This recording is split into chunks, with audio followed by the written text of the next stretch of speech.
je me suis senti appelé par Dieu et pour le suivre. Et puis j'ai répondu oui et je me suis mis à sa suite. C'est une vocation que j'ai reçue de la part du Seigneur pour exercer ce ministère qu'on appelle la prêtrise. J'ai fait mon grand séminaire à Brazzaville, mais c'était de façon discontinue parce qu'au moment où nous étions au grand séminaire, surtout quand nous sommes arrivés en théologie, c'était le temps où il y avait des guerres à Brazzaville, ce qu'on appelait donc les guerres fratricides. De temps en temps, on devait arrêter la formation pour vivre une année blanche.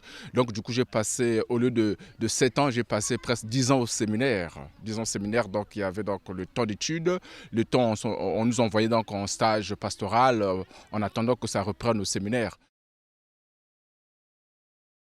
Dieu est ce Père que Jésus-Christ nous a révélé comme un Père qui pardonne, qui aime, un Père qui est lent à la colère, un Père plein de miséricorde. Et nous, prêtres, ministres du sacrement de la réconciliation, quand nous sommes devant quelqu'un qui vient dire ses péchés, nous retrouvons donc, nous nous voyons encore nous-mêmes aussi dans cet amour de Dieu, ce Dieu qui pardonne, ce Dieu qui aime et ce Dieu qui fait passer ce pardon par le prêtre que nous sommes donc ministres du sacrement de la réconciliation.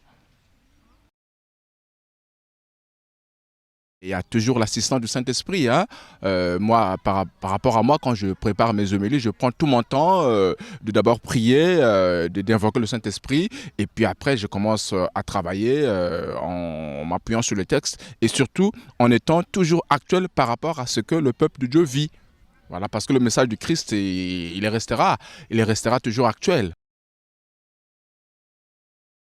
Le poisson ne vit que dans l'eau. Quand on tire du poisson de l'eau, il meurt. Donc la vie du prêtre se construit dans une vie de prière intense parce que la mission qui a été confiée. Hein, il faut toujours tirer ses forces dans ce puits qu'on appelle donc la prière, où le Seigneur te parle, le Seigneur t'encourage, le Seigneur te réconforte, parce que c'est pas facile, hein, la prêtrise, il y a toujours des moments difficiles. Et la prière devient ce temps-là où on se sent donc fort de nouveau pour continuer la mission.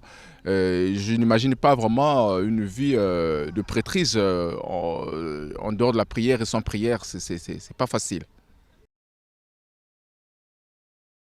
Aujourd'hui, en tant que prêtre, j'ai plus de joie que de souffrance. Les blessures ont été cicatrisées.